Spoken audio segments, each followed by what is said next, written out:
c'est tout bon. C'est parfait. Oui. Merci, Émilie, Bah, de rien, d'être là. de rien. On a... Je vais prendre un crayon. Euh, l'idée un peu d'aujourd'hui et de cet épisode, bah, bon, c'est de parler du washi, ce que tu fais, bien sûr. Ouais. Euh, et, euh, et j'aimerais aussi un peu comprendre qu'est-ce qui t'a amené à faire ça. D'où tu viens, qu'est-ce que tu as étudié, comment tu es arrivé au Japon.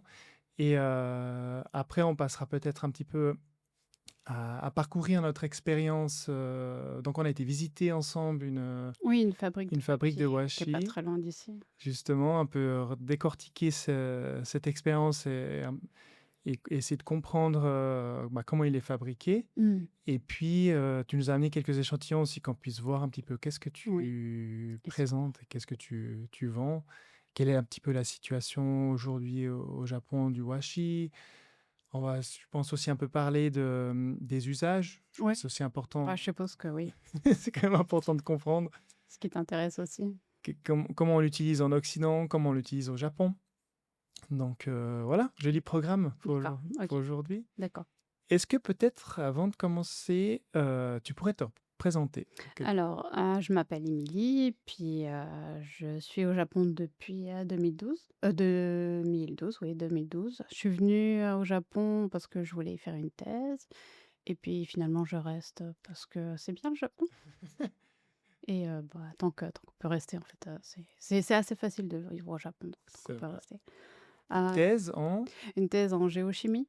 Ok, Alors, ça n'a pas trop à voir avec le papier japonais maintenant, mais je suis arrivée, en fait, bah, je faisais des études en hydrogéologie et en chimie. Enfin, ça m'intéressait la question de la composition de l'eau. Enfin, j'étais surtout intéressée par la pollution de l'arsenic, à l'arsenic des eaux. ok. Et donc, c'est ce qui m'a amenée au Japon parce que au Japon, il y a aussi de l'arsenic dans les eaux.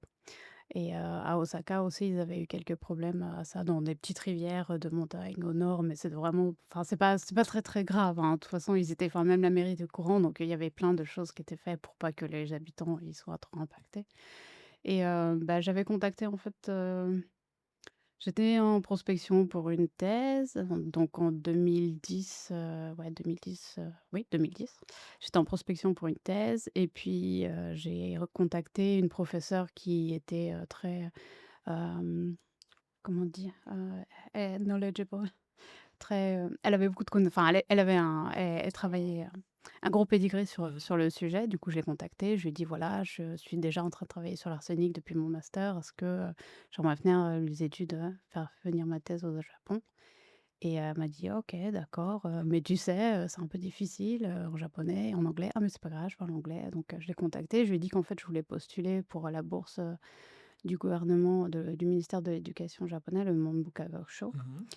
Et elle m'a dit: «Oh mais tu sais, c'est compliqué». Mais mais si, on va essayer, on va essayer». Je lui ai dit: «On va essayer». Du coup, j'ai postulé, elle m'a aidée pour le dossier, bien sûr, ça a marché et du coup, je suis venue au Japon, avec la bourse du gouvernement pour faire la thèse.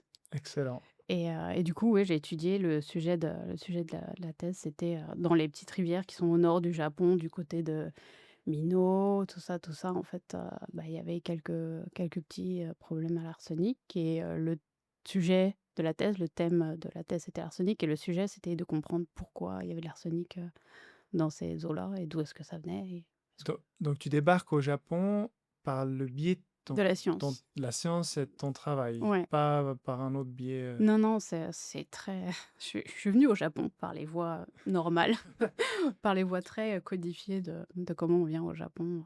Et, et, euh, et comment a été cette expérience du coup? Faire une thèse au Japon? Faire une thèse au Japon sans... Tu parlais pas japonais parce que Non, non, non, tu parlais anglais, mais ça t'intéressait l'endroit. Donc ouais. faire une thèse au Japon sans parler le japonais, Bah, à la limite, challenge.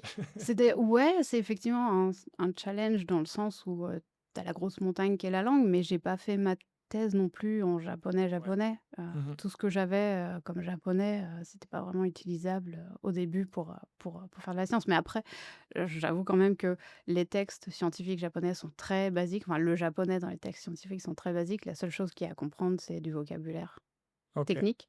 Mais après, c'est vraiment des phrases qui sont très simples, donc c'est assez facile. Une fois qu'on acquiert le vocabulaire technique, on peut très bien lire, des publications japonaises techniques. OK. Parce que le je mmh et le deuxième challenge, bah, à part la langue, bah, non, c'était pas grand-chose. Enfin, je me souviens pas, moi, à l'époque, j'avais pas trop peur, donc et puis c'était un challenge et du coup, je Tu remontais. tu Moi, vas, je suis là, oui. t'explores. Ouais, moi, je suis là pour l'aventure, du coup, Et j'ai fait ça, ouais. et après, donc tu es resté là, tu es lancé dans ta thèse et tu es resté Beh, j'ai tourner à fini autour la du thèse Japon et et puis pendant la thèse, bah, j'avais déjà un intérêt pour le papier japonais avant la thèse, en fait. J'avais déjà connu le papier japonais quand j'avais voyagé quelques fois avant de venir faire la thèse, je connaissais déjà un peu le papier japonais. Mais en fait, malheureusement, parce que c'est pas très intelligent, pendant la thèse, j'ai un petit peu plus exploré la piste du papier japonais. J'avais même lancé à l'époque, une box mensuelle, tu sais? Une box par abonnement, à ah! l'époque, Mmh. c'était très à la mode. Tous les mois, en fait, j'envoyais une sélection de papiers japonais, aux abonnés et puis, je C'est faisais ça pendant ma thèse. c'était quelle période? Je commençais la Washibox, je sais pas, 2013, je crois.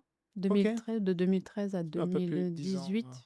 Ouais, j'avais fait ça. C'est vrai qu'il y avait un petit peu cette mode, Ouais, de boxe, de ouais, à l'époque, c'était du coup, j'ai fait: «Ah bah ouais, parfait, ça le washi, ça se prête très bien à ça, je peux l'envoyer. Au Japon, tu as toute la logistique, c'est relativement simple pour faire ça», donc ça marchait relativement, enfin, j'y mettais pas non plus trop d'efforts parce que j'avais la thèse à côté, donc mais c'était une piste, enfin, c'était une voie que j'explorais avec le papier japonais et du coup, je me suis beaucoup intéressée au papier japonais pendant ma thèse et après la thèse, j'ai fait: «Ah, j'aime beaucoup la science, mais en fait, je crois que je commence mieux à apprécier, l'artisanat du papier japonais» et du coup, c'est pour ça qu'après la thèse, j'ai fait: «Bon, désolée la science, je fais OK, l'artisanat japonais». donc tu jamais vraiment après ta thèse, tant travaillé Non, dans le monde, non, tu non. t'es direct dirigé, Ouais, c'est directement après j'ai essayé de lancer un business, mais quand tu passes de faire de la recherche à faire du business, tu as un gouffre.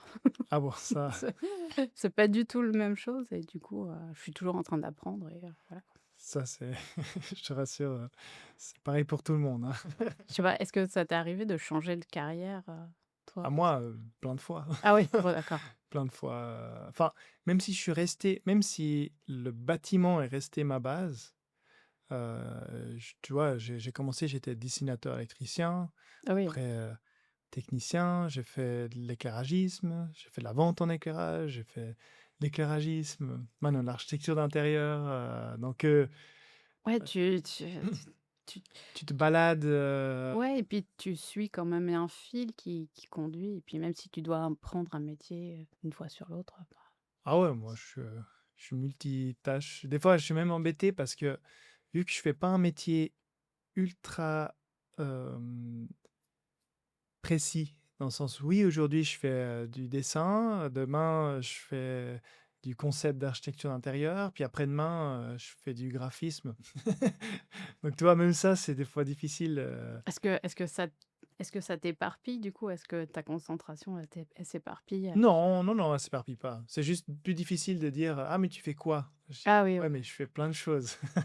Tu vois ce que je veux dire? Je j'ai pas le titre, Oui, tu as pas de titre, ouais, ça. ouais, qu'ici ils adorent, c'est ça, on discutait, d'un autre épisode, je vais sortir bientôt avec David, où il avait un peu ce problème aussi, lui, où il est très multitâche et il me disait: «Ouais, ici au Japon, tu sais, tu as le maître sushi, Oui. le maître washi et ils sont tous, ultra, ultra spécialisés, ils font qu'une seule chose», alors que moi, je suis aux antipodes de ça. Tu mets quoi sur tes cartes de visite alors J'ai du coup? mis business developer, Ah bah d'accord. comme ça fait comme ça, c'est large. Ouais, c'est bien, c'est oui. Mais après, j'ai mis quand même dessous, tous mes domaines d'activité. Mmh mh. Donc, comme ça, je peux quand même un peu expliquer ce que je fais. Bah, je comprends. Moi, sur ma carte de visite, j'ai pas de titre. J'ai juste, effectivement, domaine, enfin ce que je fais avec le papier japonais, mais j'ai Qu'est-ce pas que de titre. tu Bah, fais? je fais je fais aussi un peu, bah, multitâche. Je fais pas que du business. Mmh. Je fais aussi pas mal de la promotion à mon échelle. Bon, c'est pas c'est pas génial, génial, mais à l'échelle d'une personne, Ah et puis aussi, bah, je fais pas mal de relationnel, en fait. Quand les gens, ils viennent au Japon et qu'ils ont besoin de voir des artisans parce qu'ils ont un projet avec le papier japonais, bah, je suis là aussi pour ça. Hem, les gens aussi, quand ils veulent visiter des ateliers japonais, de OK. Tu papier proposes japonais, ça? je propose. Tu as vu que de Airbnb, ils ont commencé à avoir l'expérience, ça, Oui, oui, ça m'a tu utilises ça ou j'ai pas? été approchée par une plateforme qui vend effectivement ce genre d'expérience aussi, et qui m'ont dit: «Est-ce que, vous voulez proposer ça sur notre plateforme?» J'ai dit: «Ah ouais, pourquoi pas?» Parce que maintenant, il y a Airbnb qui le permet de Ouais. faire toi, Mmh. tout seul. Ça a Ah, sorti il y a à peine un mois. ouais, Il y a ouais, Airbnb Experience. Ouais, Oui.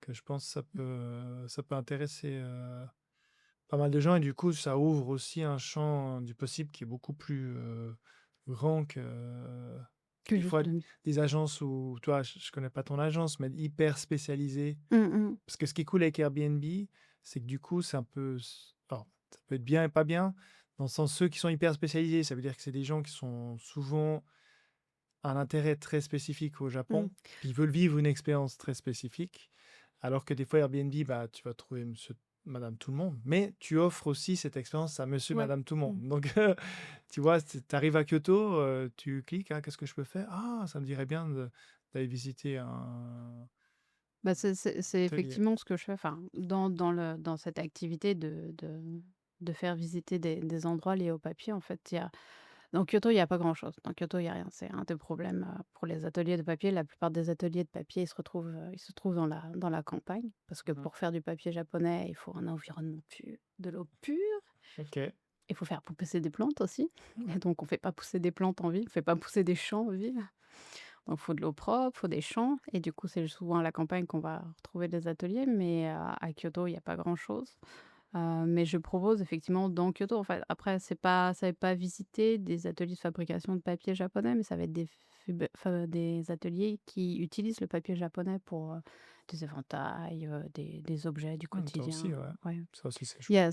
Ça se trouve pas mal, à Kyoto, parce que Kyoto, ville d'artisanat et donc je propose ça et puis si jamais il y a vraiment un besoin spécifique de voir comment le papier japonais est fabriqué, ben, on va dans les campagnes. Parce qu'en fait, le papier, pour que les gens comprennent, les auditeurs comprennent, Ah oui, c'est vraiment donc le washi, c'est la matière première oui, et après il y a 1000 usages. oui, Mais, la base vient donc de cette matière, la matière première et peut-être juste avant qu'on vienne là-dessus sur le process, qu'est-ce qui t'a pourquoi le washi? Quel est tu te souviens du moment qui est clé qui t'a bah, justement, c'est comme j'expliquais quand je faisais ma thèse en fait, j'avais cette box et puis, la plupart de contenu de la box, c'était du papier avec des motifs japonais, du papier qu'on appelle origami, le papier yuzen. OK. Et c'était très populaire à l'époque, dans le monde entier, tous les gens, ils sont toujours assez fans de ça et donc moi, je vendais ça, mais au final, je me dis: «Les motifs, c'est très mignon, c'est très joli, c'est très beau, bien sûr, mais j'aime beaucoup aussi la matière sur Mmh. lequel est imprimé sur, ces motifs» et du coup, je me suis intéressée à comment est fabriqué le papier japonais. Parce que du papier, c'est du papier, quoi. Ouais, Enfin, quand tu dis, réfléchis. papier à quelqu'un qui est en Europe ou, il dit: «Oui, bon, bah, c'est, papier machine, c'est ce qu'il y a, tu t'imprimes, t'écris et puis voilà, quoi». Et ben, en fait, non, au Japon, le papier japonais, c'est vraiment toute une culture et je me suis dit: «Il y a quelque chose à creuser là-dessous». Enfin, moi, j'ai envie de comprendre pourquoi c'est aussi spécifique, le papier japonais. Donc je me suis intéressée à la fabrication du papier japonais, comment c'est fabriqué, par qui c'est fabriqué, où c'est fabriqué et quand je suis rentrée, quand j'ai commencé à explorer ce monde-là, en fait, j'ai vu tout un monde très, très technique.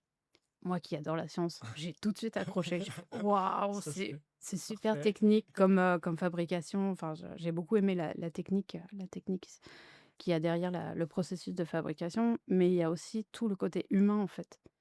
Parce que moi, je m'intéresse beaucoup à ceux qui fabriquent le papier. Le côté artisanal, le côté manuel, le côté traditionnel en fait de fabrication du papier japonais. Et quand tu vas chez, j'ai commencé de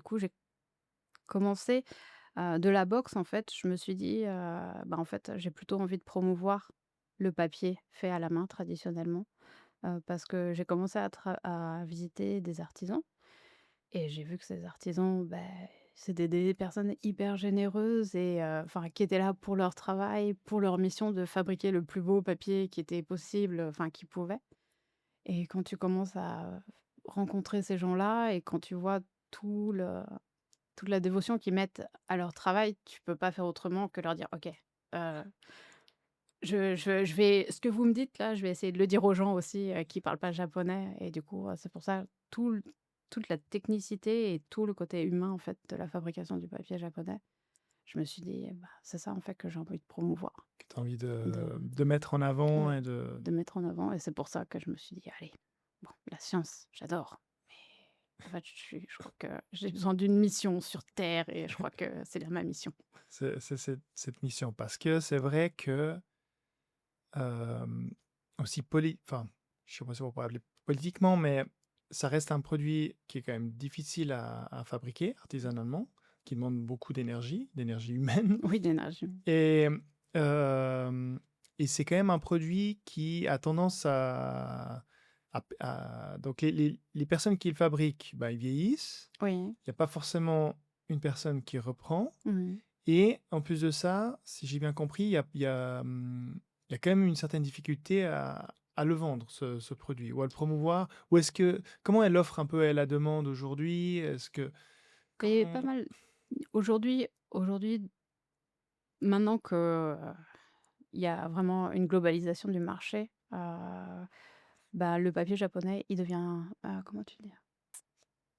Dans de plus en plus, il est de plus en plus, à travers le monde, il y a les gens, ils commencent à comprendre ce que c'est que du papier japonais, ils le recherchent parce que justement, ils veulent, utiliser toutes ces caractéristiques qui sont très, très différentes d'un papier, fait, qu'on voit sur les marchés en Europe, en Occident et ils sont vraiment à la recherche, d'un papier vivant et du coup, il y a une, forte demande à l'extérieur du Japon, qui commence, OK. à augmenter. Enfin, une forte demande qui sort en ce moment depuis je dirais une bonne dizaine d'années sur le papier japonais. Donc effectivement, il y a cette forte demande à l'extérieur du Japon, mais le problème à l'intérieur du Japon, de pouvoir fournir assez et aussi de des enfin de la logistique peut-être à l'intérieur du Japon est relativement très japonaise et du coup, ils sont pas encore super efficaces à faire, à Exporter, exporter, ouais. voilà. C'est, l'exportation encore assez difficile. En plus, de toute façon, enfin,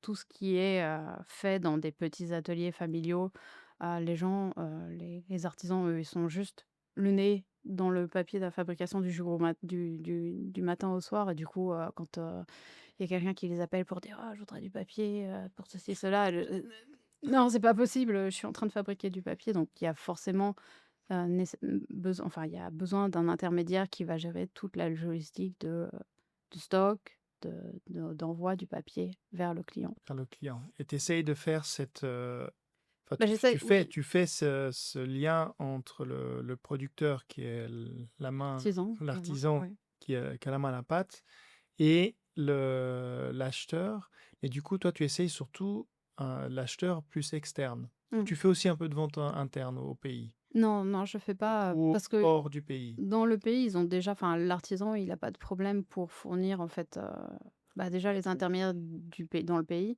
et puis si jamais il y a des clients spécifiques japonais, c'est pas un problème pour lui, en fait, de faire le paquet et d'envoyer. Ouais. Après ils ont pas de clients particuliers. La plupart du temps, ils vendent du papier soit à des magasins, soit effectivement à des distributeurs. Donc ils vont pas vendre à des petits clients, Mmh. à part si le client, il est venu, il leur a parlé, enfin, mais c'est à part s'il y a une relation en fait. Distributeur ou aussi un peu à l'industrie? Ceux qui fabriquent les lampes, ceux qui fabriquent Ouais, je pense aussi ouais, peut-être. ouais, OK, c'est effectivement tout enfin, si le client est professionnel, en fait, si le ouais. client est professionnel, l'artisan, il va lui vendre un papier parce que c'est vente de gros volumes. Donc, l'artisan, lui, ça l'intéresse, ça l'arrange. Il y a pas d'artisan qui vend, si moi je débarque, chez un artisan X, Y, Z, c'est rare qui Si, si, si, si, après, il y a beaucoup d'artisans soit ils ont une boutique, déjà, donc, en fait, il accueille des particuliers chez lui et puis on a même il peut même offrir parfois, un petit atelier du ludique dans le sens où, Tu peux faire toi. tu peux faire du papier Mmh. chez lui dans son petit atelier, ça, ils offrent aussi ça comme expérience. Mais effectivement, l'artisan, il va avoir soit sa petite boutique, heu, soit alors tu viens chez lui et puis tu regardes le stock de papier qu'il a. Parce que des fois, il y a beaucoup d'invendus, en fait Mmh. et du coup, tu viens le voir, tu discutes, bon, et puis tu dis: «Ah, est-ce que vous avez du papier à montrer? Je voudrais acheter du papier». Tu lui dis: «Je veux ça, ça, ça, ça, ça» et puis, c'est il veut bien essayer de te le vendre, aussi, si tu es un particulier et que tu viens chez lui, si tu fais l'effort de venir chez lui. OK et Donc effectivement, la vente du papier japonais, elle se fait sur plusieurs échelles, enfin sur plusieurs niveaux. Ah, l'artisan, il fait ce qu'il peut. Il fait ce qu'il peut avec le temps qu'il a et les moyens aussi ce qu'il a. Mais effectivement, généralement, la plupart du temps, c'est il va vendre, soit en gros à des magasins japonais, enfin à des professionnels, soit effectivement via un distributeur qui lui va faire le redispatchement. dans un peu partout. Donc vraiment, dans ton travail, tu passes quand même tu me racontais que tu passais beaucoup de temps à aller les visiter, aller voir aussi ce qu'ils avaient en stock. Est-ce que toi, du coup, tu passes commande ou pas Si, force si, aussi si, tu bah, passes commande? ce que je fais moi, c'est que, dans tout le dans enfin, dans mon côté, dans le côté business de mon activité, en fait, je vais visiter un artisan parce que je veux voir comment est fabriqué son papier. Je veux voir ce qu'il a comme papier, je veux discuter avec lui. Je vais pas vendre, un papier que j'ai jamais vu, Non, que je connais pas, mmh, ça m'intéresse pas et de toute façon, moi, je vais voir des petits artisans parce que c'est eux qui vont avoir le plus de difficultés à vendre, leur papier. Il y a des gros noms dans le washi, donc eux, ils ont pas trop de mal à vendre. Mais après, il y a plein de petits artisans qui sont dispersés un peu partout dans le pays et c'est là qu'ils vont c'est eux, en fait, qui vont avoir un peu de mal à vendre leur papier. Généralement, ça se fait juste localement. Mais moi, ce qui m'intéresse, c'est d'essayer de leur apporter une nouvelle source de revenus. Donc en fait, moi, je veux voir l'artisan, je veux voir ce qu'il a comme papier et puis après, je lui dis: «Bon, bah, je vais vous passer commande, de ça et de ça un petit peu plus tard» et OK. c'est ça que Parce que aussi la commande, il y a quand même il y a quand même un délai, hein. On produit pas tout le temps, tout le long de l'année, tu me racontais. Est-ce qu'en fait, donc tu es basé à Kyoto. ouais. Kyoto est un peu la ville pour la fabrication du washi. Est-ce qu'il y a une zone plus spécifique géographiquement au Japon ou Il y a c'est un du peu réparti dans tout le C'est Japon? un peu réparti dans tout le Japon. Après, il y a pas beaucoup de papier japonais, du côté dans le nord du pays parce qu'il faut que le papier japonais, à 90 maintenant, c'est du papier qui est fabriqué avec du mûrier à papier, qu'on appelle du kozo et en fait, cette plante-là, elle pousse pas beaucoup au nord C'est du Japon, à partir de Aomori, tout ça, il fait trop froid donc ça pousse pas beaucoup. Mais tu peux trouver des ateliers partout dans le Japon, en fait et après, il va y avoir, bah, comme je disais, il va y avoir des gros foyers de production et c'est eux qui vont avoir c'est un peu les vedettes du papier japonais. Il va y avoir, au nord de Kyoto, il va y avoir Kurotani. Mmh. Dans Gifu, il va y avoir Mino. Dans la préfecture de Shimane, va aussi y avoir un gros pôle parce qu'il fait partie avec Shimane, le papier, le washi de chez Kishu à Shimane, c'est Kishu à Shimane, Mino à Gifu et à Saitama, c'est, le papier Hosokawa. Eux, ils font partie, des 3 papiers, japonais qui ont été reconnus par l'UNESCO. Donc eux, OK. ils ont déjà un bon label, donc bon, ils ont pas trop besoin de publicité. Il y a Awagami aussi Factory sur l'île de Shikoku qui lui, c'est un gros, gros exploitateur. Quand on parle de papier japonais à l'extérieur du Japon, en fait, le premier nom qu'on en va entendre, c'est Awagami Factory. OK. Parce qu'ils produisent soit du papier, Comment japonais tu écris? Awagami, Awagami? Awagami. Awa, c'est le nom de la région et Gami, Gami, le c'est Gami papier. le papier, ouais, OK. Gami le papier et il y a aussi Echizen, à Fukui. C'est aussi un berceau du papier japonais. Ils ont aussi, pas mal de production là-bas et c'est aussi des gros noms. Enfin, quand, les gens surtout aux États-Unis, en fait, les gens quand ils entendent quand ils veulent du papier japonais, la première chose à quoi ils pensent, c'est Echizen OK. à Fukui et Shizen. puis ouais. Mais après, il y a plein de petits ateliers un peu partout sur le territoire japonais. Et du coup, pour essayer de décrire, comment est-ce que tu vends ce produit? Toi, tu vends aussi en business to business Mmh. ou tu vends plutôt en B2 B2C? Donc, Je fais les 2. tu fais les deux? Parce que c'est facile de faire du B2C. Une boutique en ligne, Tu as commencé donc comme ça, d'ailleurs. oui, j'ai commencé comme ça. J'ai commencé avec la boutique en ligne, donc ça, c'est ce que j'ai fait, depuis le début et puis après, je fais aussi, du business to business. Donc j'essaye de prospecter, en fait, des gens des ateliers, en fait, de matériel d'art, surtout, qui proposent déjà du papier japonais et puis, mais qui voudraient, je leur propose: «C'est bien ce que vous vendez, mais j'ai quelque chose de plus authentique à vous proposer». Voilà. OK, OK. Donc je leur montre ce que j'ai et puis, ils disent: «Oui, d'accord» ou «Non, pas d'accord». Parce que ta clientèle principale, ça reste quand même les métiers d'art ou La plupart des clients, oui, c'est beaucoup des gens qui, d'artistes? oui, des artistes. Donc peinture, chaud d'eau. Juste une petite pause dans cet épisode pour vous dire, si ce que vous entendez vous plaît, pensez à partager ce podcast autour de vous, à un ami, un collègue ou quelqu'un que ça pourrait inspirer.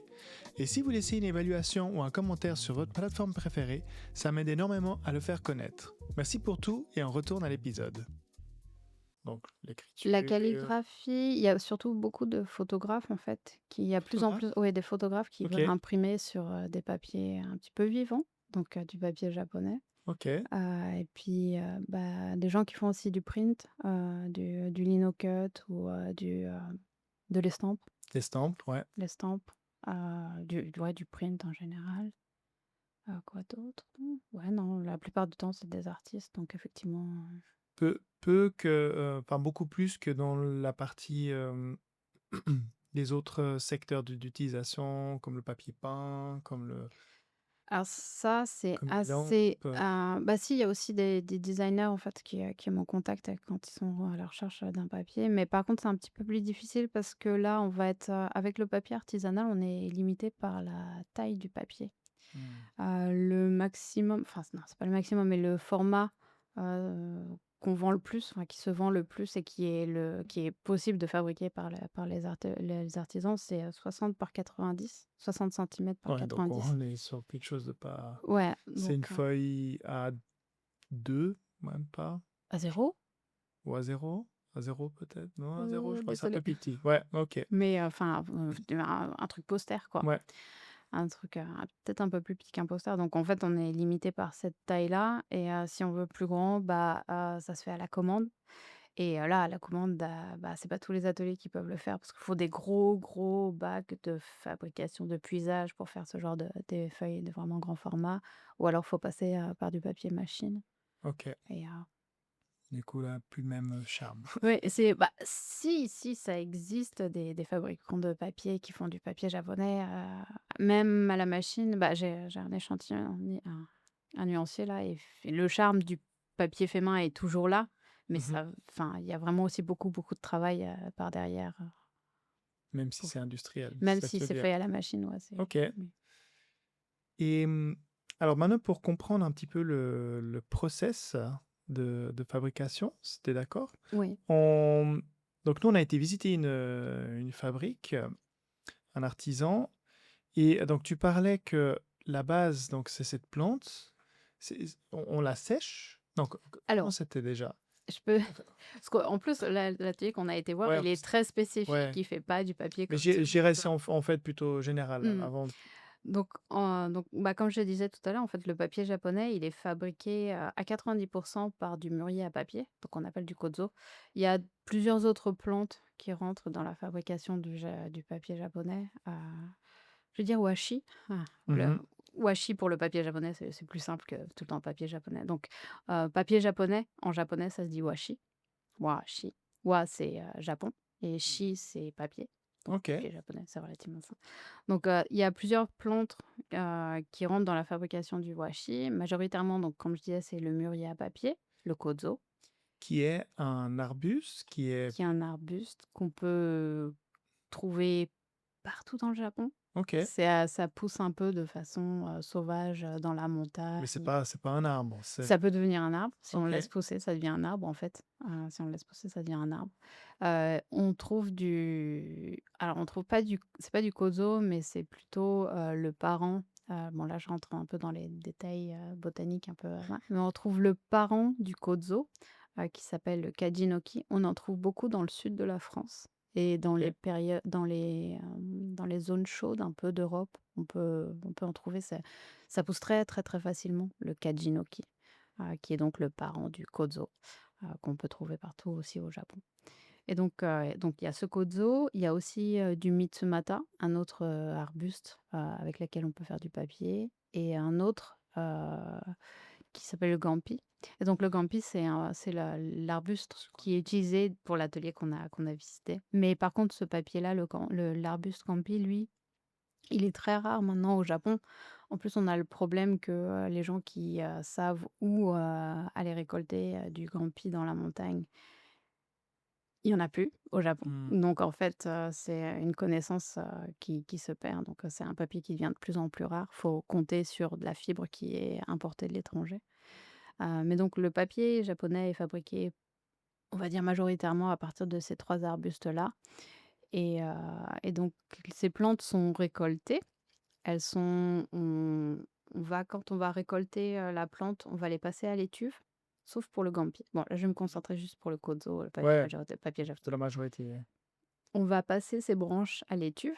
Donc en fait, on va les mettre dans des caissons, on va pas les cuire, on va juste les étuver avec Et sécher, c'est même pas forcément étuver, étuver, on va tu entends à la par ça? vapeur. OK, On les met dans des caissons à vapeur OK. et pendant 1 à 2 heures, on va les étuver et comme ça, en fait, ça permet de séparer, le bois de l'écorce.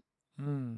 On peut séparer le bois de l'écorce comme ça et on va faire du papier avec l'écorce, pas avec le bois. OK, Le papier occidental, enfin le papier qu'on voit dans les machines, c'est du bois en fait.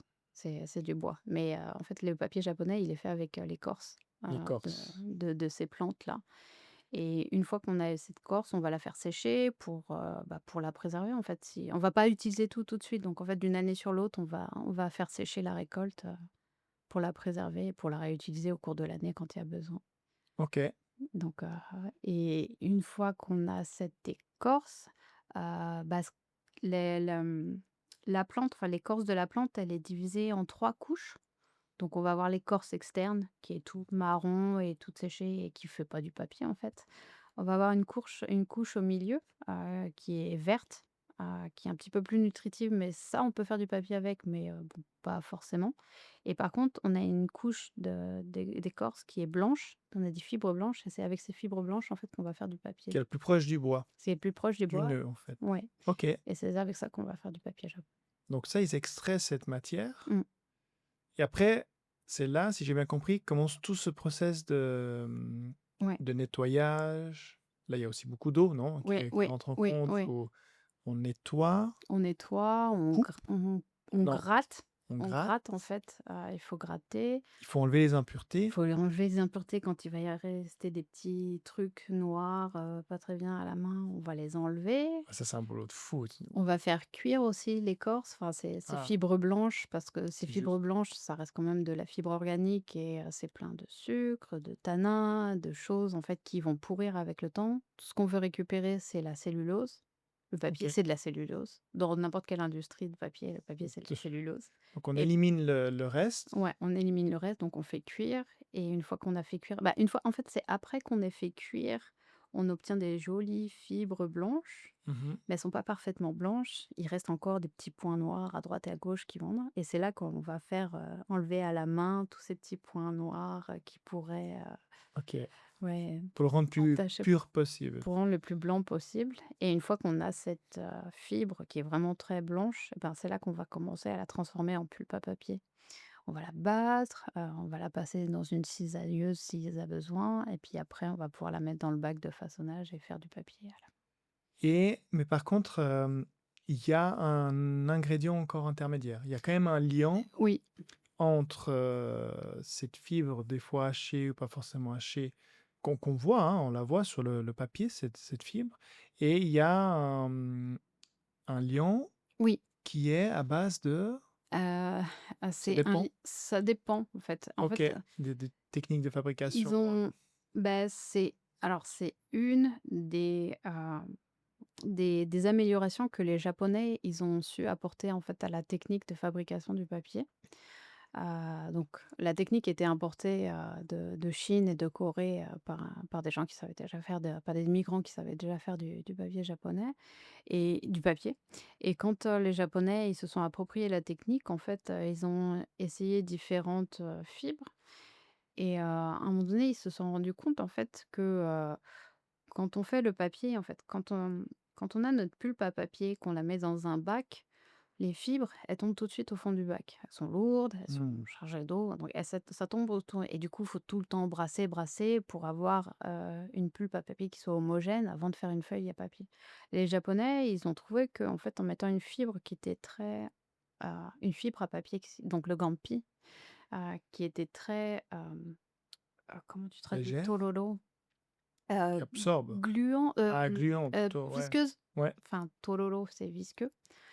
Ils ont découvert en fait que quand on mettait une viscosité dans ce bac, de façon dans la pulpe à papier, la pulpe à papier est restée en suspension plus longtemps et on n'avait pas besoin de brasser tout le temps et on faisait des papiers, plus fins. On avait le temps de faire des papiers plus fins et c'est là qu'ils se sont dit: «Bon, bah, on va trouver des plantes qui apportent de la viscosité en fait à notre pulpe à papier» et c'est là qu'ils ont dit: «Bon, on va trouver» et ils ont pas trouvé, ils ont essayé, avec ci, avec ça et puis majoritairement maintenant ce qu'on va utiliser en fait c'est, le Tororo Aoi. C'est une mauve, OK. c'est les racines d'une mauve, une plante, une mauve, qui apporte un on met ces racines, on les bat avec un maillet, on les fait plonger dans l'eau. On peut extraire le mucilage qui est très gluant et très visqueux et qu'on va mettre, avec les fibres à papier et on voit Donc basiquement, c'est ces 2 éléments avec l'eau qui peuvent faire du papier. qui peut faire du papier. Ouais.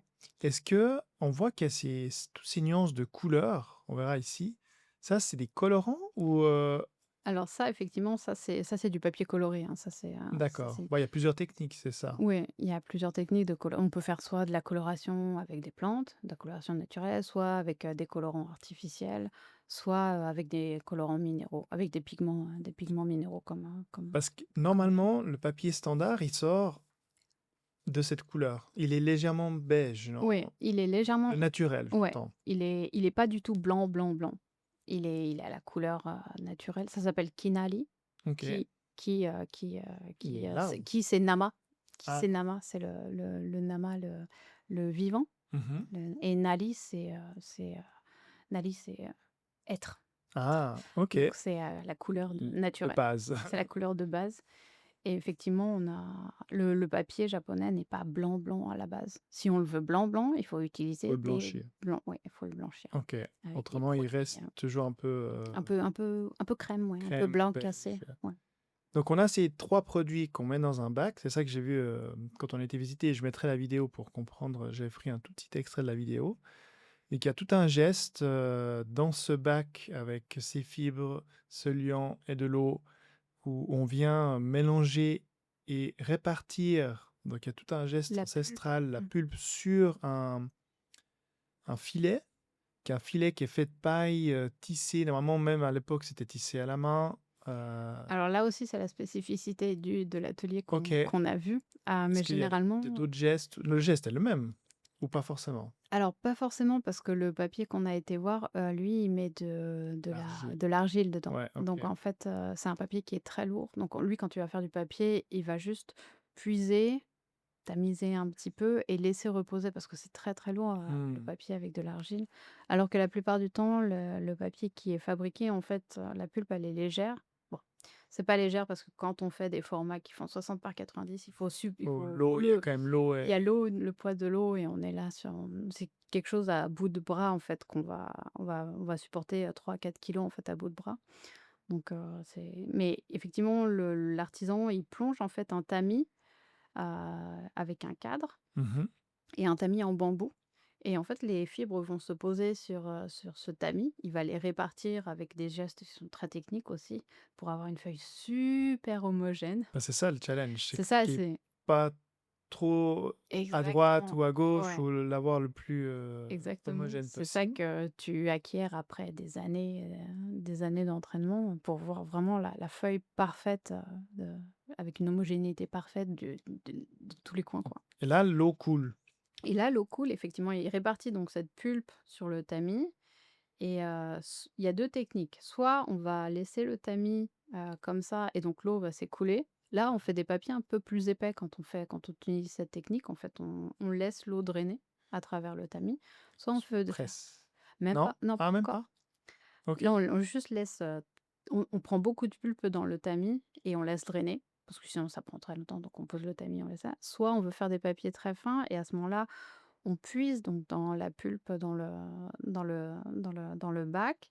On répartit avec des gestes relativement rapides sur tout le tamis et tout ce qui est en excès, toute la matière qui est en excès, en fait, on la reverse par-dessus ce tamis et ce cadre Mmh. et du coup, on peut avoir une feuille très, très, très fine OK. et ça, Donc la c'est finesse dépend de la technique, oui, la finesse mmh, dépend de la technique, du geste que l'artisan que il va tu fais. utiliser et du coup, bah, la technique où on veut un papier un peu épais, bon ça c'est assez basique, c'est une technique de papier qu'on se retrouve dans toutes les cultures, enfin dans toutes les cultures, qui font du papier en fait. C'est le geste de base, mais la technique où on va renverser l'excès de matière par-dessus le tamis parce qu'on veut faire quelque chose de plus fin, ça c'est une technique qui s s vraisemblablement a été développée par les Japonais O il y a 1000 ans. OK, Donc, OK. quand ils ont découvert que, en mettant de la viscosité, on avait plus de temps pour travailler la feuille, du coup, on pouvait faire des choses un petit peu plus fines. Du coup, ils ont développé cette technique-là Ah! et c'est une technique qui, d'après ce que j'ai étudié à droite, c'est une technique maintenant qui est empruntée par, les fabricants de papier en Corée, en Chine, en Thaïlande aussi. Qui est plutôt et qu'eux ils ont importé la fabrication de papier traditionnel de Chine, mais par contre ils ont Ils ont amélioré amélioré, ils et ont perfectionné, ils ont rendu le truc parfait. Et maintenant ils tout le l'ont monde dit exporté. et même pas, c'est maintenant tout le monde dit: «Ah mais on va faire comme vous les Japonais, parce que ce que vous faites c'est joli et vous avez arrivé à le vendre bien, du coup on va faire la même chose». OK, Et donc incroyable, effectivement, c'est, incroyable. un retour, bah, c'est ce qui se passe dans le monde maintenant, enfin, il y a plus de frontières, enfin, dans les techniques maintenant tout est Tout est globalisé, globalisé, tout tout est est globalisé donc ouais, bon, après tu peux, c'est toujours difficile de recopier, hein. Il y en a ouais. qui arrivent, je dis pas Il y que en c'est a pas qui arrivent, impossible, bah, hein, je veux dire, ils font quand même, il y a des gens qui apprennent, donc effectivement, c'est pas impossible, mais effectivement, maintenant, ce qui se passe, c'est qu'il y a des Chinois et des Thaïlandais, des Coréens qui viennent au Japon pour apprendre la technique et et pour la ramener chez eux et fabriquer le même genre de papier. C'est d'ailleurs, ouais, c'est intéressant. Dans l'horlogerie, tu vois, j'avais appris que, effectivement, à l'époque, il y a eu des Suisses qui sont partis au Japon. Ils ont montré des techniques ils ont amélioré, ils ont créé leur mouvement, on leur montrer comment on crée une montre mmh, au Japon. C'est là que s'est créé ces grandes marques Seiko horlogères, Seiko, Grand Seiko. Donc il y a aussi toujours, il y a... et les Japonais, ils ont fait pareil, ils ont pris la technique suisse, ils ont Non, je sais mis plus, il faudrait que je demande à mon ami Pierre-Yves, qui est historien, il sait très bien toute cette histoire, mais c'est vrai qu'il y a toujours eu des liens, tu vois, et on voit que le Japon, il y a eu beaucoup de choses où il y a des liens forts, en fait, invisibles, parce qu'on ne mmh, dit pas trop, mais comme l'écriture, je veux dire, l'écriture chinoise est arrivée avant qu'ils écrivent, donc ils ont toujours su prendre et réinterpréter à leur et sauce puis, et ouais, fait un peu différemment, tu mmh vois? mh. Et même pour le papier, c'est le cas. Bah, Bah, c'est pour tout, même l'architecture, je vois maintenant, je suis en train de construire une maison et je vois comment sont construites les maisons japonaises. Tout est fait de manière traditionnelle. Enfin, les dimensions sont traditionnelles, mmh mh. donc tous les piliers sont élargis De tatami? de largeur de tatami. Ouais. Donc toutes les chambres sont de taille de tatami, 6 tatamis, 4 tatamis, etc. Mais si j'ai bien compris, ces maisons maintenant en bois qu'on voit, ils ont mixé une manière industrielle américaine, Ouais. mais avec un savoir-faire quand même de fixation, d'enchevêtrement, et d'anthrax japonais. Japonais, ouais. Tu vois? «Ah, c'est bien ce que vous faites, mais nous, ce qu'on fait, c'est mieux, mais Nous, on va OK, faire différemment. mais on va faire comme ça, on va utiliser ce que vous faites et on va faire quelque chose de On très bien». on va réinterpréter. Ouais. Donc c'est Ouais, fou, ouais. c'est pas étonnant qu'effectivement, Comme ils arrivent à je suppose qu'ils se disent, quelque part, nous, on fait mieux parce qu'effectivement, c'est mieux. Enfin, mmh ça objectivement, c'est mieux. Il y a certaines choses qui font beaucoup mieux que d'autres et du coup, ils auraient pas intérêt à abandonner ça pour quelque chose de moins qualitatif, moins quali. Ouais, ils ont cette recherche, de, perfection aussi que nous, on n'a pas ou peu et ouais, comme on disait au début d'épisode, ce côté un peu master, Ouais, tu sais maître et justement aussi la petite anecdote, quand on a été visiter cet atelier, le papa de cet artisan était, tu m'avais dit, nommé des homme trésors nationaux. trésor national. Donc il nomme des gens, des personnes comme des trésors nationaux. Oh, Oui. il est décédé et c'est son fils qui reprend la méthode traditionnelle. Alors, lui, il l'a un petit peu amélioré, enfin pas amélioré, mais il l'a rendu un peu plus facile que son papa. Bah, je pense que lui, il veut pas trop se donner la enfin, il fait quand même enfin, il veut quand même perpétuer la tradition parce que, enfin, c'est un peu un poids aussi que son père, il était trésor national donc il y a une tradition à perpétuer et à pas perdre parce que c'est un savoir-faire à pas perdre. Mais je pense qu'il se met pas trop de pression non plus à se dire: «Ah, il faut absolument que je fasse comme papa et que je sois Ouais. tout parfait». c- Il est un petit peu plus nonchalant, on va dire. Oui, puis on a vu, puis tu nous montrais parce que on a vu une vidéo. Il nous a présenté une vidéo ils avaient fait un reportage sur son Mmh. papa et son père faisait de manière artisanale du point A au point Z. Donc vraiment, le tamis, comme on disait, tout était fait à la fabrication du tamis, le sèche, tout était fait, le Ouais. cadre, tout était fait à la main. Son fils, le Et tamis, ouais. il l'achetait.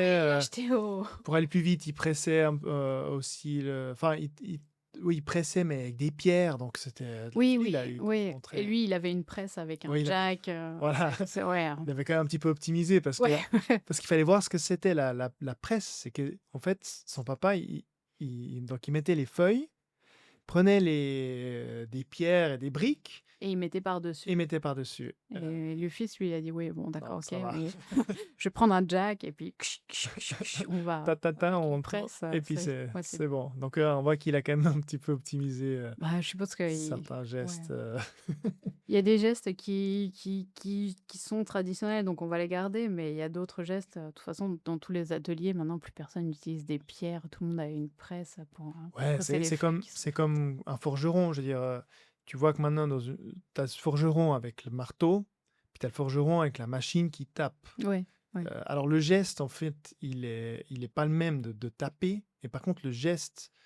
de faire le papier, lui, il est le même. Oui, oui, ça, c'est pas tu peux pas changer la Non. main, en fait. Et ce qu'il faut comprendre pour la difficulté du process, c'est que tu me disais qu'ils en font beaucoup en hiver, déjà. Mmh. Donc les ateliers sont pas très chauds. Non, Et deuxièmement, il faut savoir qu'on trempe les mains dans l'eau, dans l'eau et tout le l'eau, elle temps. est froide et Oui, tout le temps. Donc ils sont là à faire le geste et montrer. Ils ont comme une une bouilloire, bouilloire, fire, voilà, où l'eau qui est chaude. Ils trempent la main pour réchauffer les mains. les mains et ils refont le geste. Ouais. 2, 3, 4. Je me souviens plus combien de feuilles ils font par jour. Je Ah, ils sais peuvent un en peu. faire entre 100 et 200. 100 et 200. Ouais, entre 100, ils peuvent faire les bons artisans, ils font entre 100 et 200 Mais feuilles c'est par jour. pas 365 jours par année parce Non, non, que non. Bah, en fait, il y a la fabrication du papier, bah, non seulement elle respecte aussi, enfin, elle se cale au cycle de la plante qui fait le papier, mais c'est aussi, en fait, historiquement, c'est parce qu'avant, le papier était fait par les paysans.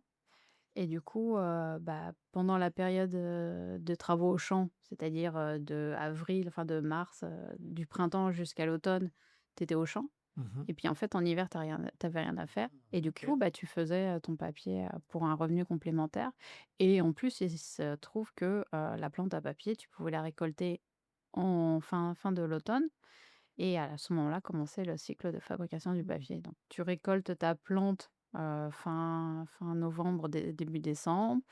tu traites la fibre pour avoir ta fibre à papier et à partir, du moment où ta fibre elle est prête, janvier, à peu près janvier en fait, Tu produis. tu produis le papier et en plus, ils se sont aperçus qu'en fait, faire du papier avec de l'eau d'hiver qui est dépos Filtrer, c'est le boulot, non? l'eau, elle a pas de micro-organismes parce que c'est l'hiver. Les micro-organismes, les algues, le plancton, tout ça, ça existe pas dans l'eau qui est très, OK. très froide en hiver. Elle est peu minéralisée aussi parce que la les minéraux la ah, le minéraux, il y a moins de la concentration en minéraux dans l'eau en hiver est moindre qu'en été parce que les processus de, heu Ouais, parce que ça la oh, roche enfin, c'est des réactions chimiques qui sont ralenties par le froid, par donc le froid. OK. l'eau en hiver est pure, presque pure Ah, et du coup, on fait un meilleur papier qui dure plus longtemps, qui est ça. plus, Yawarakai, doux, en D'où? fait, que ce qui est produit en été ou aux périodes chaudes, en fait, de l'année OK. et donc effectivement, c'est pour ça que quand tu produis ton papier, il va tellement froid, non seulement quand tu prépares la fibre, parce que, bah, quand on fait le processus de d'éplucher et là, d'enlever toutes les ça se fait dans l'eau froide. Quand on fait du papier, il faut utiliser de l'eau froide et effectivement, ils avaient cette petite bouillotte qui était un seau, enfin de c'est un truc qui était utilisé avant, maintenant un peu moins parce qu'ils ont des techn mais effectivement, c'est un seau en bois. Il y a un petit compartiment, un petit réceptacle en métal dans ce seau en bois où on met du charbon chaud, on met les braises et ça chauffe l'eau qui est dans Cette ce seau, bouilloire, ouais. dans ce bouillarceau et effectivement l'artisan, il va se réchauffer les mains avec cette eau chaude, pendant qu'il est en train de faire son C'est fou. papier. Donc on vraiment le geste, trempe les mains, Ouais attends un peu, et puis refait le geste, 1, 2, et retrempe. ouais. C'est, incroyable, et je savais pas que c'était beaucoup des paysans qui faisaient enfin, qui avaient Mais 2 c'était moments dans l'année, entre, mais surtout, c'était surtout en fait quand, La quand le papier, en fait, il a commencé à se développer, enfin, surtout pendant la période Edo, en fait, tout le monde a fait du papier. Tout le monde. Il y avait du papier, mais partout, partout au Japon et les paysans, ils se sont dit: «Bah, moi aussi, je vais faire du papier». Enfin, il y avait déjà des artisans spécifiques, mais en fait, il y a eu une spécialisation, il y a eu une création du métier de papetier, d'artisan papetier, en fait, à partir de 2000, ouais, à peu près à partir de l'époque Heian, en fait, quand, le Japon a eu un énorme besoin de papier parce qu'il commençait à avoir un royaume très important à administrer et que l'administration avait des besoins énormes en papier, bah, à ce moment-là, il y a eu une création d'un nouveau métier de fabrication de papier ah, japonais. Donc à ce moment-là, eux, ils faisaient du papier toute l'année. Mais au fur et à mesure, le métier de fabrication du papier, il s'est, déplacé à des populations, à des corps de métier un petit peu plus différents et surtout, en fait, ceux qui pouvaient cultiver, qui avaient un lopin de terre et qui pouvaient cultiver des plantes, bah, ils se sont mis aussi à fabriquer du papier. parce qu'ils avaient tout autour d'eux. Ouais. Et c'était des paysans et parce qu'en plus, le papier était une denrée, très chère. On pouvait payer ses impôts avec du papier. Enfin, on payait, il y avait un impôt de papier, en fait, les domaines, les daimyo, enfin les OK. daimyo, tout ça, ils demandaient, un paiement au papier, en fait et du Et coup, bah, les paysans, ils pouvaient il y a aussi aussi une histoire avec la monnaie parce que, je me souviens d'avoir pris cette photo de ce cadre, que tu me racontais qu'effectivement, hem, ils, ils utilisaient, bah, le washi comme une monnaie, comme les papiers qu'on a enfin, comme la monnaie qu'on a aujourd'hui en mmh, en papier, mmh. mais était initialement fait en washi. Bah, c'était, Heu, à la base, le washi, c'était juste du papier. Enfin, pour les Japonais, du washi, c'est juste du papier. papier, voilà, C'est c'est juste du papier, donc ils avaient ça et puis ils se disent: «Ah bah, on va faire comme les étrangers, on va avoir aussi une monnaie papier». Enfin, au départ, c'était comme les étrangers, c'était des bons, en fait. C'est un c'est pas c'est pas des vrais billets de monnaie qui ont de l'argent, c'était des bons, en fait. bon d'échange. Oui, voilà, des trucs, enfin des trucs qui avaient une valeur, mais pas billet de Ouais, monnaie, c'était pas une monnaie. Mais effectivement, ils avaient que les mêmes systèmes de bons, en fait, de valeur et puis ils utilisaient du papier pour imprimer ça. pour ça. Mais ça, c'était, Bien plus tard. ouais, c'était, 18e, attends ça, qu'est-ce qu'on a vu? C'était, je crois que c'est 17e, 18e siècle, enfin pendant la période Edo, en fait OK. et ils ont commencé aussi à avoir, des des billets. Ils ont utilisé le washi Je pour mettrai la photo, c'est marrant mmh. à voir. Je crois que je l'avais pris cette Ils sont photo. beaux en plus, c'est bien calligraphié, c'est bien dessiné, Ouais, avec c'est avec les rancos, les tampons. ouais, c'est joli, hein. Puis j'imagine que chaque région, chaque clan avait Oui, oui, voilà, c'est ça, oui, oui. son Son propre propre style. ouais. C'est fou, ouais, c'est fou. Est-ce que tu nous montres un petit peu... Ah Attends, oui, je voulais prendre la caméra et on va essayer de voir. Donc, elle nous a apporté quelques échantillons ça on pourrait voir. qu'on puisse voir un petit peu et essayer de comprendre un peu cette matière. Je vais enlever... Attention, enlève peut-être ton Vas-y. verre aussi, avant qu'on fasse une bêtise. Et je vais aussi te voir comme ça. Là, j'ai apporté un nuancier de en fait, ça, c'est du papier qui est fabriqué en machine, Mhm. mais qui est vraiment très, très proche d'un toucher de papier artisanat, en fait. Et on peut avoir, c'était intéressant parce que celui-là, en fait, on pouvait avoir différentes, donc ça, c'est du papier alors ça, c'est du papier à mûrier. Donc le papier à mûrier, c'est du papier qui est un petit peu rustique. On sent bien la fibre de Ah oui, la plante. Ah, il a beaucoup plus de texture, ouais. beaucoup plus, pas mat, mais granularité. Ouais, il a une texture un peu plus importante, en fait. L'intérêt du papier japonais, c'est que, donc quand il est fait avec du mûrier à papier, les fibres du mûrier à papier sont très longues et très résistantes Mhm. et du coup, en fait, c'est un papier qui est très résistant dans le temps Ok, et donc c'est pour ça qu'on peut avoir des pièces de papier qui remontent d'il y a 1000 ans. ok. On a dans les, je sais pas si tu connais, le shoshoin? C'est une pièce, Anara, en fait. C'est, Pièce d'art, tu dis in ou... in, un dépôt, un entrepôt, en fait. Ok, C'est un entrepôt dans lequel, des trésors nationaux ont été entreposés depuis 1000 ans et il y a des pièces de papier japonais qui ont 1000 ans et qui se trouvent dans ce shoshoin, au shoshoin, qui enfin, des trésors nationaux de papier, d'il y a 1000 ans. Qui se incroyable. trouvent là-dedans. Donc, c'est pour ça qu'on va utiliser, ce genre de papier, pour, si on veut des travaux, qui perdurent dans le temps, en fait. Donc ça, c'est du papier, un peu classique, très texturé. Le papier à mûrir, c'est du papier très texturé. Là, il est beaucoup Celui-là plus épais. là, il est plus épais parce qu'il a été traité avec, comment ça s'appelle? Du jus de kaki Ok, pour le rendre imperméable et résistant. Ça, c'est alors c'est très fin. ça, c'est très fin, justement, ça, c'est du gampi. Tu sens la texture est Ouais. pas du tout pareille et ça, c'est du papier que là, celui-là, il est coloré en bleu. Celui-là, il est coloré en bleu, Mhm. mais sinon, on peut retrouver, ce qu'il était bon, Donc ça, ça, c'est un artisan. ça, Ou, ou c'est une c'est toi... entreprise c'est une entreprise qui fait ça et c'est du papier fait machine, mais c'est du papier avec une touche, très artisanale. Ok. Ça, c'est du Gampi, Ça, du c'est coup. du Mitsumata. Alors, je voulais te retrouver. Donc ça, on repart sur du papier, Kodio. Ça, c'est ce qu'on va mettre sur les shoji. Mhm. Attention, juste le Oui. micro, sinon t'entends. Ça, c'est ce qu'on va mettre sur les shoji. Mhm. Donc ça, c'est du papier classique, en fait, du papier à mûrier, très classique, très résistant. On va Donc trouver les soji, les shoji, c'est c'est les les portes portes... coulissantes, qui filtrent, en fait, la lumière. C'est l'élément le plus typique, d'architecture japonaise qu'on va trouver. Ça, c'est du gampi.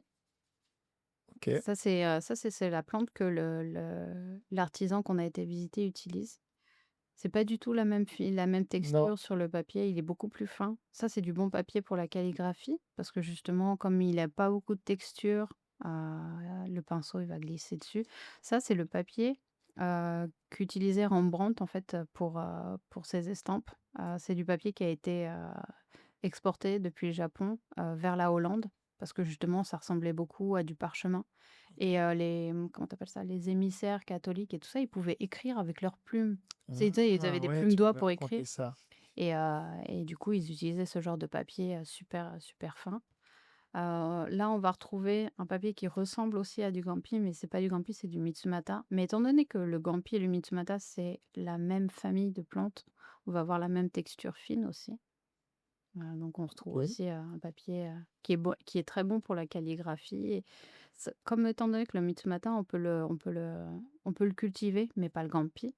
Ça, on peut en faire, il y a des quantités plus importantes de papier qui sont produites, avec du Mitsumata et puis on repasse, Ce qui était intéressant avec le Gampi, bon, la technique qu'on avait vue, qui était très spécifique parce qu'il utilise l'argile, puis en fait, l'argile pouvait lui donner aussi une certaine coloration oui.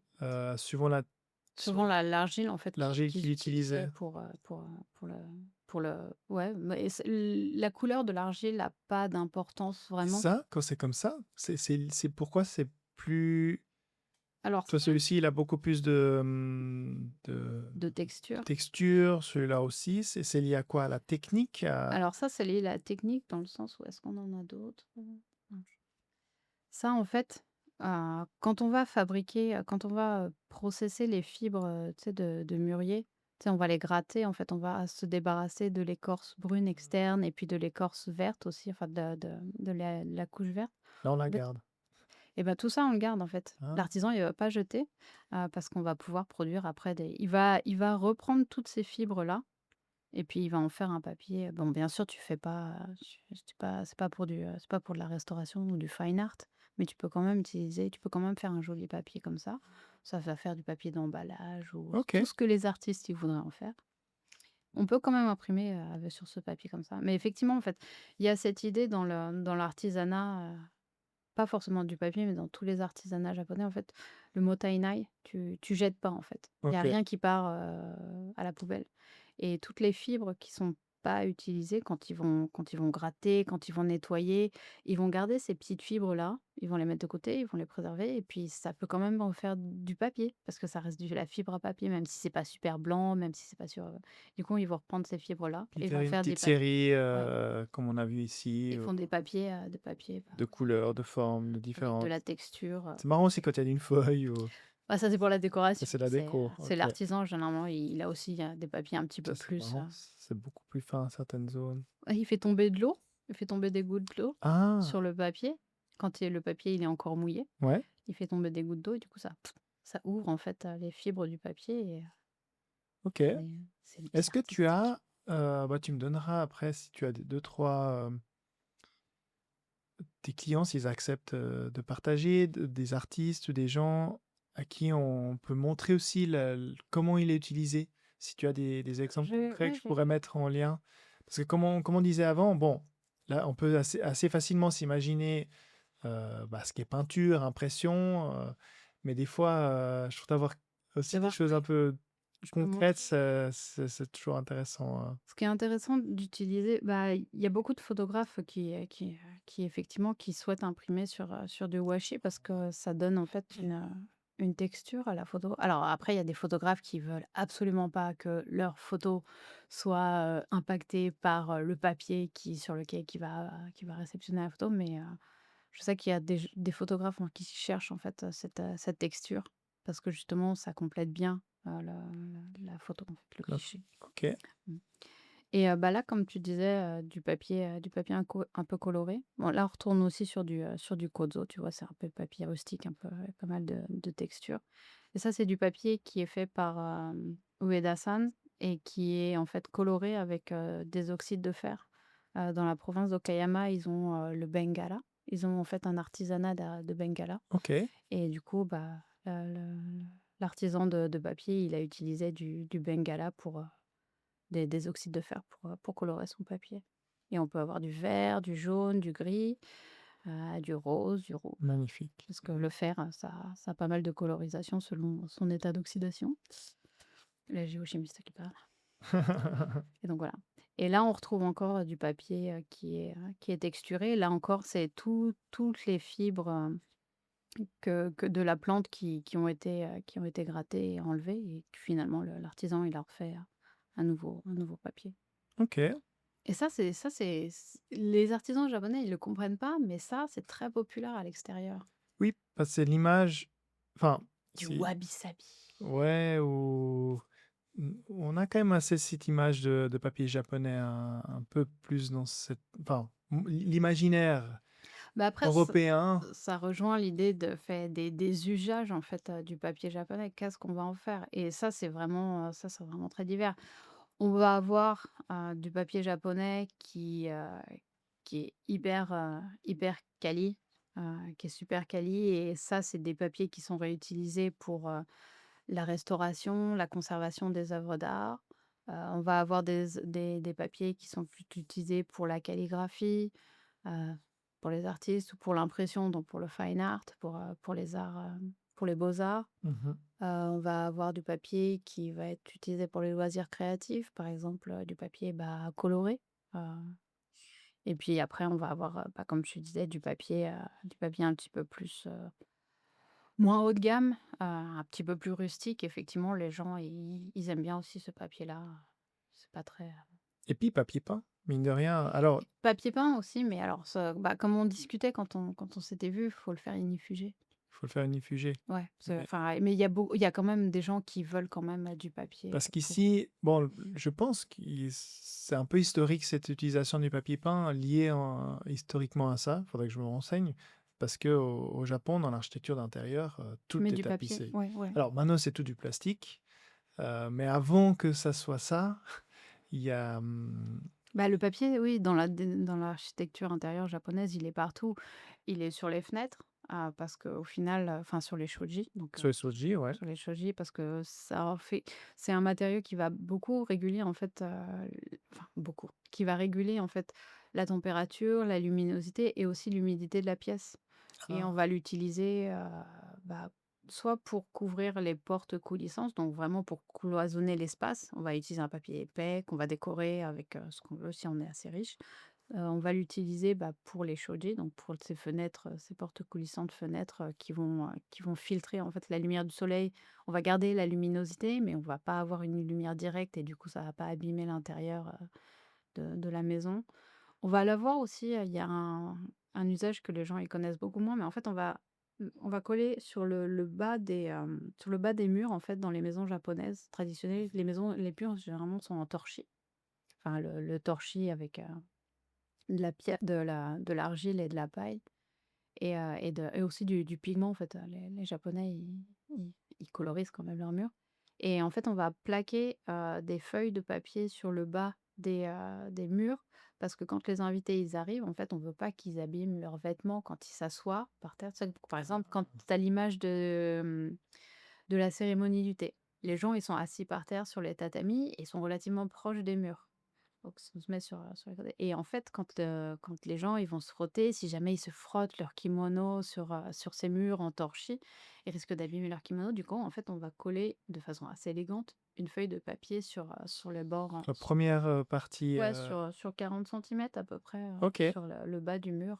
Ah, je connaissais pas cette Non, non, histoire. bah, non, c'est du papier qui se change aussi régulièrement parce que c'est du papier qui s'abîme comme le papier sur les shoji, qu'on change aussi Qu'on tous les ans. change avec...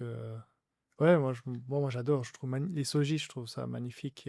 Puis ça va aussi sur les enfin voilà. Bon, là, c'est Heu, pas le bon mais exemple. effectivement, Faut pas dire. ça habille les lampes aussi parce que ça filtre la lumière et puis, enfin Ouais, il y a eu beaucoup, ces 5, 10 dernières années, il y a eu beaucoup de fabricants de luminaires qui ont réinterprété bah, les... quand, Noguchi là, il a sorti sa série de lampes, dans les années 60-70. Tout le monde s'est mis à vouloir avoir des lampes japonaises chez eux parce que: «Oh, c'est trop exotique, c'est trop bien» et c'était du papier japonais. Ouais, c'est tout fait en papier japonais. Et c'est fou. La lumière, elle est vraiment toujours très uniforme, très Ouais, elle est douce, elle est douce. pas, elle est bien diffusée et puis c'est élégant. Et je sais qu'à Kyoto, il y a plusieurs artisans qui continuent ce travail-là de... Ah, Heu j'ai oublié le nom de les lampes en... Et les choshin chochin. les Choshin. Et les... Les lampes qui se Ouais, plient, les les lanternes, lanternes voilà. qui se plient. Oui, Ok. oui, il y en a plusieurs à Kyoto, ouais, il y en a plusieurs. Et J'ai tu nous as ramené aussi, on va montrer oui. Ça, je sais pas si on peut le trouver. Tu penses qu'on peut le retrouver à quelque part? Non, parce que ça, enfin, on peut l'acheter si on va à Gokayama, en fait. Ouais. C'est un village de papier washi et OK. c'est genre de la petite édition, ça. Je l'ai trouvé On dans. voit l'autre côté, qui est magnifique, donc tu nous racontais que c'était C'est un livre qui raconte la fabrication du papier japonais. Donc on voit que avec les gestes, c'est beau, ouais. c'est des enfants qui disent: «Ah papi, papi, comment tu fabriques du papier japonais?» Donc effectivement, on voit là, c'est l'étape de récolte du mûrier.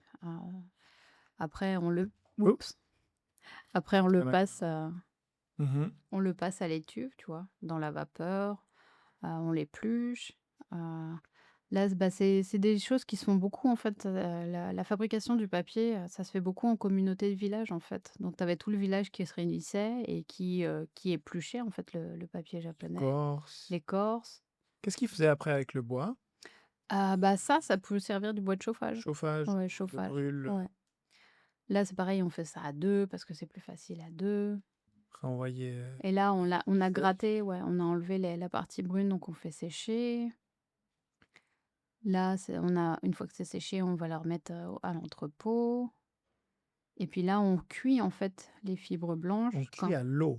avec aussi une solution alcaline. On met du OK. sel, carbonate de sel, enfin du carbonate de sodium enfin pour enlever une solution alcaline pour enlever tout ce qui est pas cellulose. Et là, là, c'est une fois que le kozo est cuit en fait, les fibres, ça fait ça. On prend en fait, en japonais, on dit peau, une Mmh. peau en fait, et on écarte la peau et on voit que ça fait tout un réseau de fibres et c'est ça qui fait la spécificité en fait du papier japonais, c'est toutes ces fibres, elles sont très, très longues et très résistantes dans le temps et c'est ça qui fait que le papier japonais c'est un beau papier que les gens, ils recherchent parce que Ah, justement, tout et ce là, réseau de fibres. ça c'est le, Mais ça, c'est ce dont tu parlais, au début, c'est effectivement la racine de la mauve. On va uti Ça, c'est la fleur de la plante et on va justement après, à écraser cette racine qu'on va ensuite mettre dans le bac de façonnage et là, on voit la mamie, qui est en train de fabriquer, le donc papier. le papier. Donc ça, c'est le cadre. Bon, on voit pas, mais il y a un tamis en bambou là et puis elle a mis de la pulpe et là, elle est en train de façonner la feuille. Et après, on fait sécher la feuille de papier. Maintenant, on fait ça sur des plaques de métal. Avant, on faisait ça sur des planches en bois, mais là, on fait ça avec des plaques de métal Et c'est fini. et c'est fini. Et après, et puis ça, Les ouais, ateliers c'est avec les les enfants. petits, ouais, les petits ateliers, les enfants qui font leur propre feuille de papier. OK, Ouais. super trouvaille, super trouvaille. Bah, en tout cas, tu nous partageras un petit peu Oui, si tu as des liens, des vidéos, tout ce qu'on peut. Moi, j'aime bien mettre dans le descriptif pour que les gens puissent se, se faire, se faire une image. Parce que quand tu là, c'est écoutes un. une interview, c'est toujours difficile de dire ah, c'est quoi le washi? Ok, ah, Mm. quand il parle de brassage, ça veut dire quoi? Oui, faut le voir pour comprendre que ah oui, Bah, des d'accord. fois, c'est bien des fois de l'écouter et puis d'aller sur les liens, puis cliquer, puis dire ah, ok. Tu Maintenant, fais la ouais. connexion entre, ok, donc c'est cette plante-là, c'est ce geste-là, et c'est comme ça qu'on l'utilise, tu vois. Moi, des fois, je le fais souvent, même en live. J'écoute, tiens, il parle de quoi? J'ai envie Ah d'une oui, image. C'est ouais. qui?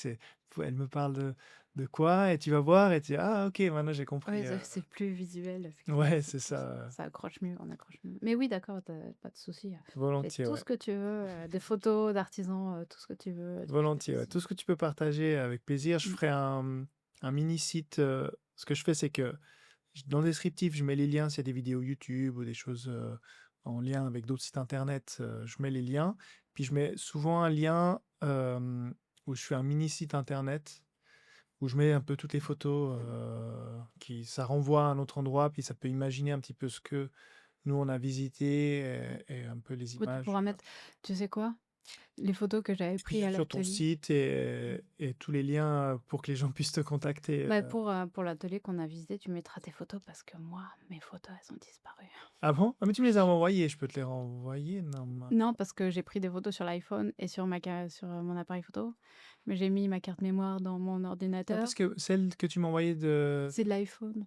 Ah, tu m'as pas envoyé celle avec ah non, alors je sais pas, J'ai OK. perdu toutes mes photos. Ah! Faut que j'y retourne. Oh, dommage. Non, mais renvoie-moi des photos d'autres artisans, c'est égal, juste pour, un peu imaginer le process, Mmh. tout ce qu'on peut, voilà, donner aux gens pour qu'ils puissent imaginer cette Cet manière, univers. cet univers, voilà, et puis bien sûr, bah, comment ils peuvent te contacter, comment ils peuvent, où est ton shop et voilà, qu'ils hésitent pas, j'imagine, à te contacter, même avec des idées, avec des Oui, projets. oui, oui. Ce qui est intéressant dans ton approche, c'est que oui, il y a une vente directe de papier, mais tu me disais aussi qu'il y a un aspect, projet aussi dans ce Bah, c'est effectivement, si les gens, ils ont des projets, qui voudraient incorporer du washi, bah, à ce moment-là, je suis là effectivement pour ça. OK, c'est bon à savoir. C'est Merci. c'est Tu voudrais ajouter quelque chose?